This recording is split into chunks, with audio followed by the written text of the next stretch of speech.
You're listening to Witch Wednesdays, a semi-weekly podcast source for all things witchcraft in the modern world.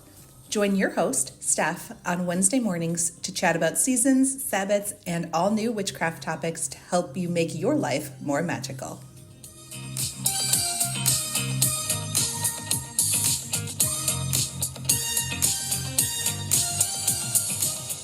Welcome back to Witch Wednesdays. I'm Steph, and I have a guest here with me today to chat about a topic that I've never covered, which is why she reached out. So I am going to turn it over so she can introduce herself and let you know where you can find her online. Cool. Well, hello everybody. Thank you so much for having me. I am a long-time listener, so this is exciting. I'm Niina, and I'm a writer and illustrator from Finland. And I'm also a folklorist and a pagan practitioner. And I would say maybe half of my practice is based on Väänusko, which is traditional Finnish folk magic. And the other half, I like to refer that as the universal witchcraft. I don't have any specific name for that. Just me studying different traditions and myths from all over the world for curiosity and interest. And I am here to talk about my brand new book, which appears in summer 2026, which is Soul of Vellamo, Journey with the Finnish Goddess of the Sea. I'm so excited to have you here today. And I was excited that you reached out because definitely Finnish folklore is something that I have never talked about and I've never even looked into until I read your book. I was like, this is all new information for me. So this is so fun. Yes. So how did you get started? Because I think you started with folklore, according to your book, you started with folklore pretty young, right? Yes. It was just something that I was always very interested when I was in school. I loved history. I loved local folklore. Pretty near where I lived, we had a Stone Age village. That was a very exciting place to visit. At one point, I wanted to be an archaeologist, but then I ended up going to art school. So completely different direction. But I have always loved folklore and folktales. And I think maybe when I was a kid in the 90s, here in Finland, I feel like a lot of the media that was aimed for children, a lot of that was inspired by Finnish folklore. So I learned a lot about that from the television. It's quite funny now.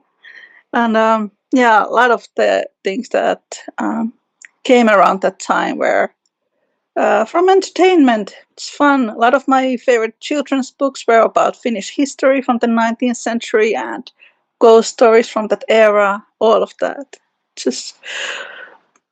I was like a sponge for all of it. And when I was maybe 12, that's when I got into witchcraft and the occult, and it was all very exciting. But maybe when I was in my mid-20s, I'd say, I started to study Finnish folklore more seriously. And that's when I started to study about the goddesses and the gods. And back then, there wasn't that much information. I would say that now in the past 10 years, there's been this purge here, that there's been lots of books that have been published about Finnish folklore and mythology here in Finland, and witchcraft has been on the rise. It's been on the news a lot. There's a lot of Finnish young people who are getting into witchcraft, which is really, really fun compared to the time when I was getting into it. And that was like early 2000, which was, a different time. And then it was mostly Wicca-centric and, more Celtic. Nothing wrong with that, but I was always interested on the Finnish side of things as well. Yeah. That's just fascinating. It's funny how us 90 kids all have like similar stories of how we found things and how we got started, because the world is so different today. Yes. How kids and teenagers get their information for like what we had to do back before That is so true. things. So it's really interesting to see. And I love that you're getting a Mm, resurgence in Finnish folklore and myths and things because just I think it's just something that I never looked into. So I thought that it was going to be very similar to Norse mythology, which it's not at all. It's completely its own system. And I don't know yeah. why in my head that was just me being ignorant, but I just thought it was Norse and I was like, nope, I am totally wrong. Yeah, like Sweden is our neighbor, so it's natural that people think that way. I have also come across people thinking that, oh, is it similar to Slavic witchcraft and folklore? No, it's completely its own different thing. But yeah, it's a very common misconception. But also, when it comes to Finnish folklore, we do have elements that have come from Slavic mythology and also from Norse myths. There are little bits of that, but it's all a mixture in every culture. We all have some influences from our neighbors, especially here in Europe when you know people move around. People move around and have always traveled and met other people, and cultures have mixed. But yeah, Finnish mythology is its own thing, but also I think it's a little unknown to people outside Finland. There are a few reasons for that. Finland is a very small country. We have like 5 million people, 5.5 million people. And also, the language is notoriously known to be very difficult to those who don't speak it. And also, I think I once read this study that Korean and Finnish were the most difficult languages in the earth, in the world for people to study. Finnish was ranked to be number one, the most difficult language in Europe. So maybe that has its effects on things. I But I yeah, did not realize that, but it is, which I appreciated because you did share a link with me of yeah. the YouTube video to pronounce the names of the deities because I was like, I don't know any of this. And it's not at all what I thought it was. Like reading it, I was like, wow, I was really wrong. So I can only imagine how bad I would be trying to learn Mm. Finnish. I had a feeling people might appreciate some kind of guide for the pronunciation. I mean, I have really good immigrant friends here in Finland who speak very good Finnish, so it is not impossible. But definitely, I think when you learn some of the basic pronunciations, then it becomes a lot easier to understand the myths and understand the names of the deities. Just a little few things that you need to, sort through in the beginning, then you get into it. So speaking of the deities that you included and this idea that everybody sort of traveled and things were mixing in your book, I mean, you do have a specific deity, but you talked about a lot of the other ones. Are these deities that anybody could work with? They could pick up your book when it comes out, and even if they have no Finnish background, they could go ahead and like read this and work with the deities you have listed. Yes, it is an open practice. I would say that from the people who come to my courses to study Finnish folklore, maybe 50% are Americans and Canadians with some Finnish ancestry, and they want to reconnect with their roots and learn about the myths. But then the other 50%, that's people from all over the world, and they don't have any blood relations. There's something in the mythology or in the culture that they are fascinated by. Yeah, it's open for those who are called to it. And that's fantastic. I always love in open practice because you have a lot of um, interesting deities listed, but you also shared a really interesting wheel of the year that is different. I mean, like some like similar dates and things to the Celtic version, but it was totally different. I was like, this is fascinating. It is. It's really interesting. So the Finnish wheel of the year, it is somewhat similar to the Celtic wheel of the year. Like the main Sabbats, they take place around pretty much the same time. but then the traditions are a little different. I think perhaps the Finnish Wheel of the Year might be a little more animistic. I'm sure there are animistic elements in the Celtic one as well, but that's more of a more recent construction, I'd say. But yeah, it's very animistic, and also a lot of it is based on just the old harvest festivals, because people were mostly peasants, and it's based on farming. It's essentially the Wheel of the Year. But for example, the Finnish modern Christmas celebration, it's most of the traditions are based on our old Kekri celebration, and Kekri is our version of Samhain or Halloween.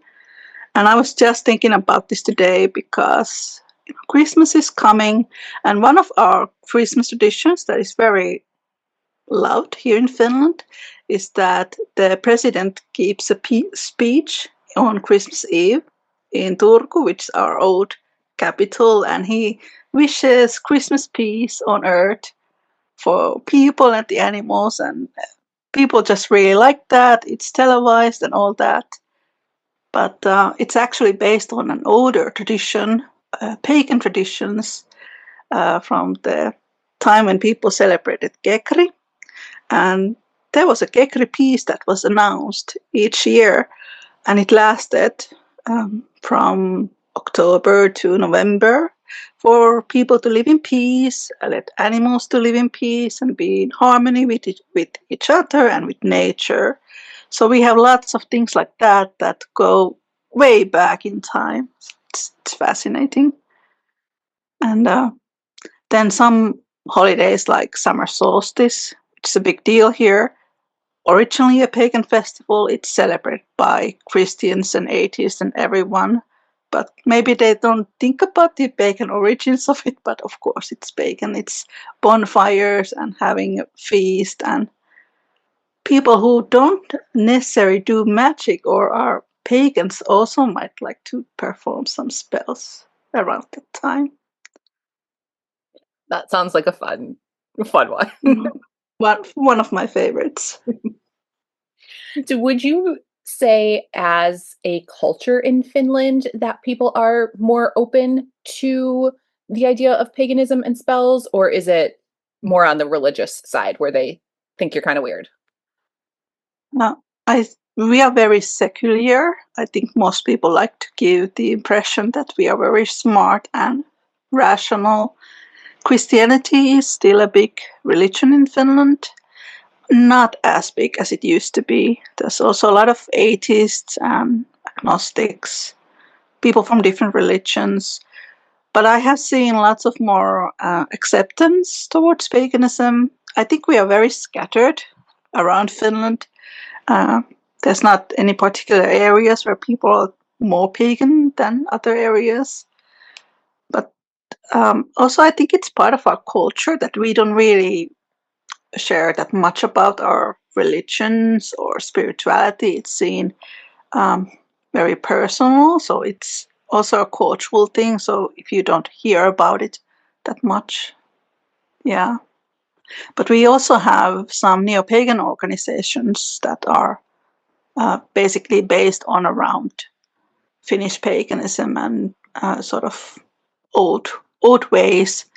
And nowadays you can even register yourself as a practitioner of a Finnish paganism if you want. So that's pretty cool. Oh wow! I think it's very equal when people have those options. Oh, that's fantastic! I didn't know that. That's great. Yeah, it's a pretty recent thing, but yeah, it's a thing. So these are like organizations that have, license that you can sign yourself to be a member, and then now you are officially a practitioner of Finnish paganism. I'm very eclectic, so I don't participate on that, but I think it's cool. It is cool. Yeah. So let's let's move into specifically the main goddess that you cover in your Pagan Portals, which I know Pagan Portals are short, but if you ever Yes. expand out of Pagan Portals, I would love to read that, like a full book on the topic of Finnish folklore. And if you ever cover any more, I would love to read those. But for this one, you do focus on one particular goddess and water magic. So let's talk about who that is. Yes. So the goddess on this book is Vellamo. She's the Finnish goddess of the sea and water areas, goddess of rivers, lakes, everything that is around water. She's your goddess. And her name comes from the Finnish verb vello, which means the movement of water. And this goddess is very old. She's possibly the oldest goddess that there is in the Finnish pantheon, which is pretty cool. So her veneration might go back to the Stone Age. So what happened was that 10,000 years ago, Finland, Scandinavian countries, and then Baltic countries, areas of Northern Europe, Central Europe, were all covered in ice. It was the last era of Ice Age. And then the ice was melting. And what we have left of that Ice Age is the Baltic Sea. So basically all the countries that are near the Baltic Sea were covered in ice. And what happened was that's when Finland started to become populated, and there were people who came from Siberia, Baltic countries, these tribal men. They came with boats, and they came to the islands that were rising from the sea. And it's believed that the origin of Vellamo comes from this era. And these people, they worshipped her, and her name back then was Veden Emma, which means the mother of water. So she's a very old goddess, 9,000-year-old goddess. Wow, that's amazing to have that sort of like history and know all that. And I especially love everything that you talk about in relation to her mermaids and cows. That was all fascinating. So in Finnish folklore, you said that mermaids didn't used to have tails. That wasn't like part like of their history, their story. Yeah, based on what I have studied, there's no mention of their tails. It's more like they look like humans, and they have feet, and they have, all kinds of beautiful dresses and trousers made from seaweeds and sea foam. But then there are mentions of like tailed mermaids, but that's much later on. It's in the 19th century, and so it came from neighbor countries. Yeah, that was fascinating. So Vellamo, she's considered to be sort of a mermaid goddess, even though she might have a tail in some illustrations, or she doesn't have it. I don't think it really matters. She's still a mermaid in my eyes, a mermaid goddess. So there are stories about her. Most of the folk tales that we have about her tell about people coming across her. So in Finnish folklore, a lot of the gods and goddesses, their life reflected the lives of humans. So they lived in these big manors. They had cattle and farmland, and they were usually very wealthy. They had lots of gold and silver and beautiful, pretty things. So Vellamo was believed to live in an underwater manor somewhere in bottom of a lake or in the bottom of the sea. And she kept cows. They were beautiful cows. There's one story that is particularly interesting. It tells about Vellamo and the spinner woman. So the spinner woman, she lived on a lake, on the shore of a lake, in a little house with a family. And this beautiful woman comes to knock on her door, and she asks the lady if she could spin some yarn for her.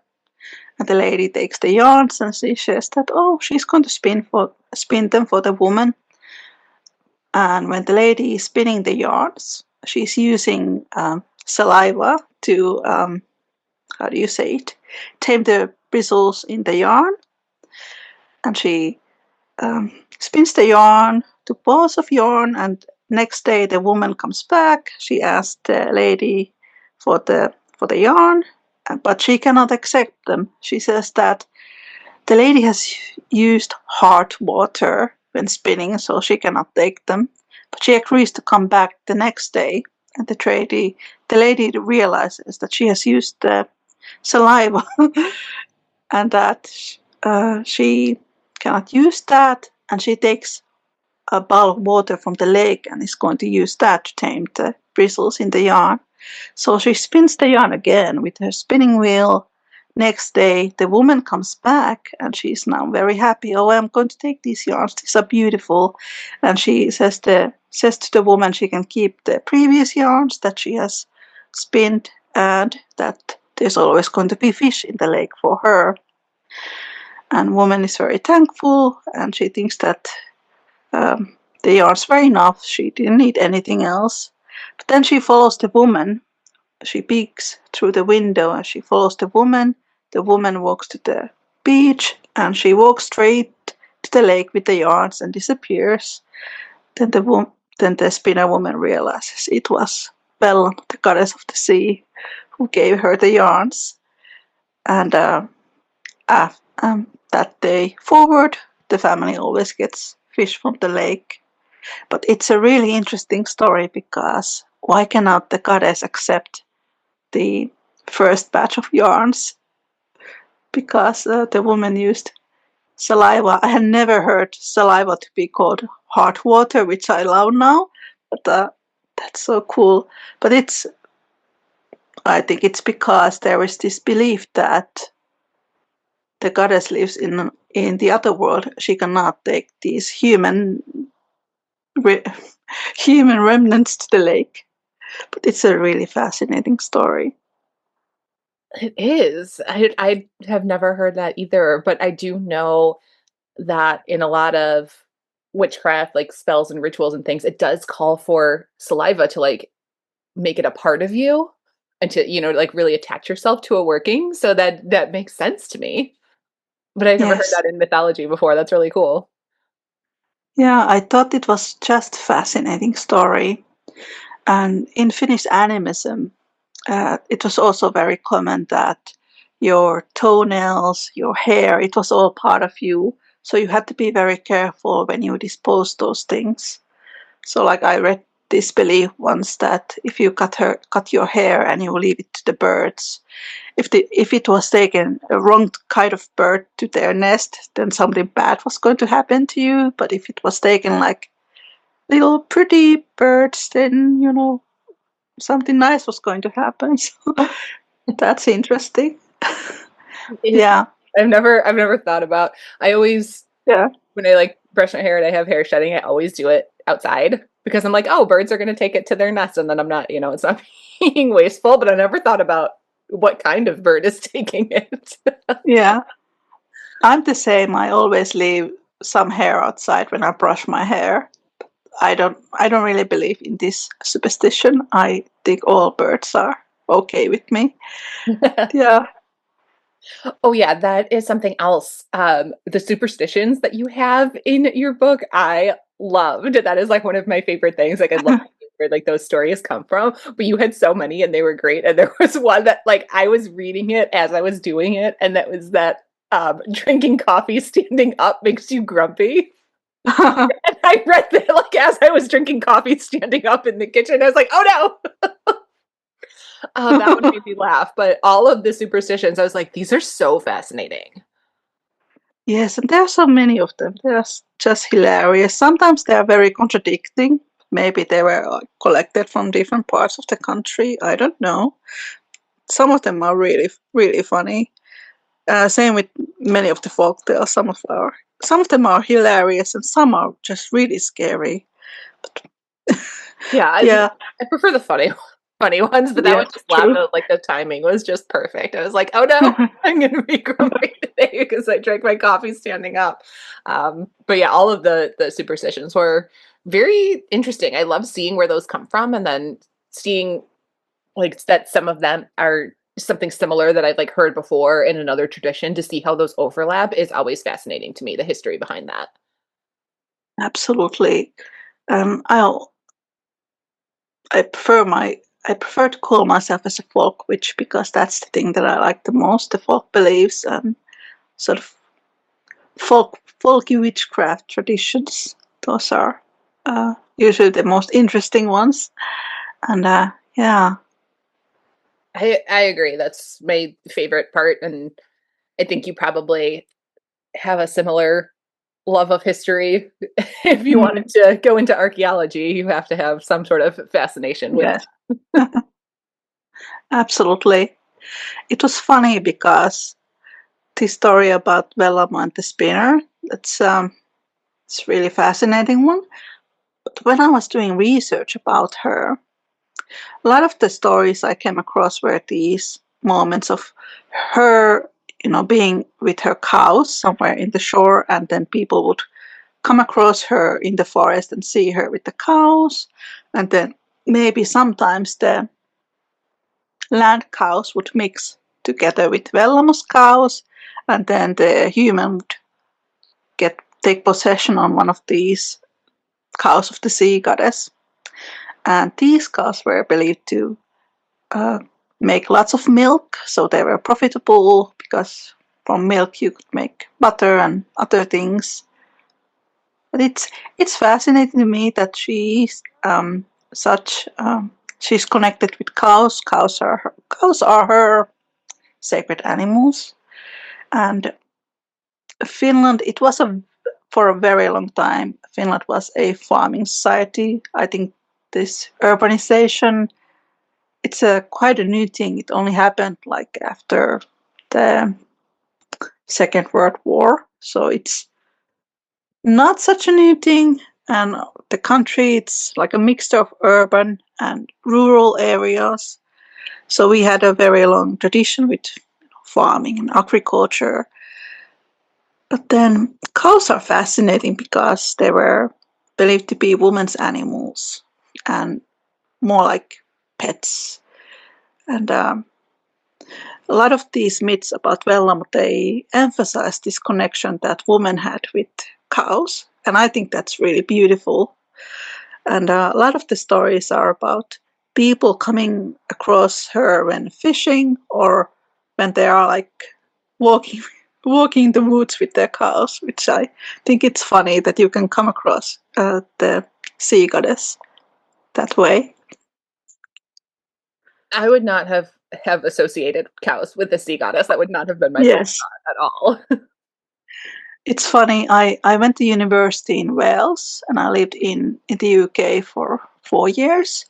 There's a lot of stories in Wales where there are these stories about mermaids and sea spirits living in lakes, and they also keep cattle.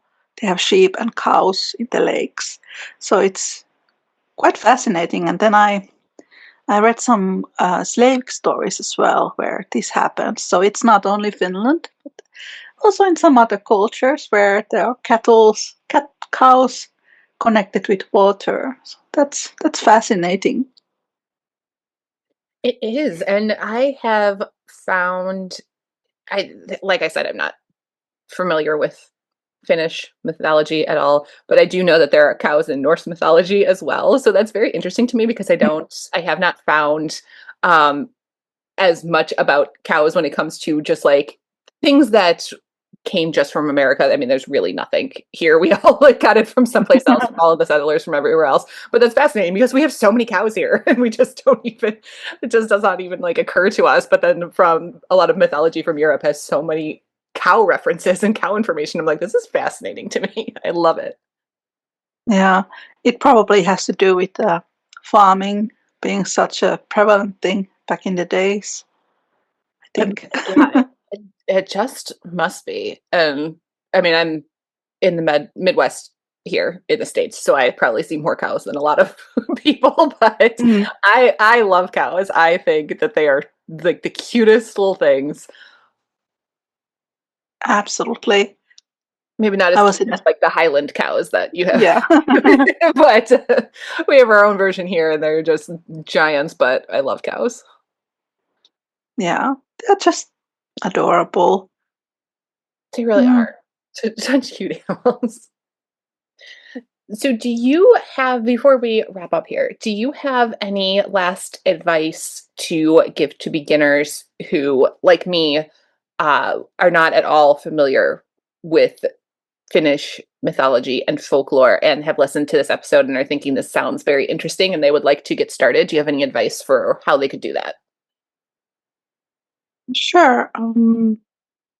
Well, I have some courses if people are curious to take them online about Finnish folklore, mythology. There are also some folklorists whose books have been translated into English. A couple that comes to my mind. Juha Pentikäinen is a very good prolific folklorist. He has written a lot about Finnish folklore. Also, Anna-Leena Siikala, she passed away a couple of years ago. Really, really good stories about Finnish folktales. She studied more widely, like Finno-Ugric cultures, and there's like comparative mythology between the different Finno-Ugric cultures. And then a couple of years ago, there was this documentary that came up. It was called The Hammer of Ukko. So it's all about Finnish mythology and also like Finnish neo-paganism. It's really fascinating. I don't know if it's streaming anywhere, but I know you can get DVDs in English as well. Oh, yeah, that's a really good documentary if someone wants to watch it, because they made an English version and a Finnish version of it. Yeah, there's some things to start with. Yeah, it's a really good one. Oh yeah, that sounds fascinating. I would love to watch a documentary on that, and I Yeah. love the neo aspects of just and all kinds of paganism in general, but seeing the resurgence of that is always fascinating. So I love that they made a documentary about it. Yeah. Yeah, it's a really nice watch, very cinematic, I have to say. I will definitely look for that. And listeners, if I find anything, then I will link that in the comments or in Yeah. show notes below and over at witchwednesdays.com. And Yeah, I can send you the trailer. I know where to yes. find that. Yes, please do. I would love to see that. That'll help me find it, so I can find the DVD someplace. Niina, thank you so much for being here today and for chatting about all things Finnish folklore and mythology. I learned so much, I mean, from this chat, but also from your book in so few pages. It was fascinating, and now I have like a whole new system to Yes. learn about and study, and some more folklore stories to read. So I just appreciate that so much, and thank you for your time. Thank you, Steph. This was a lot of fun. I appreciate you reaching out and for being a listener as well. That's always fun messages for me to get. And listeners out there right now listening to this, if you have any topics that you are an expert in that you really love and I have never covered before, like Finnish folklore and mythology, then please reach out. Also, I would love to hear that. And I will have everything linked below and over in the show notes at witchwednesdays.com as always. And that's everything that I have for you this week. I will see you all next week.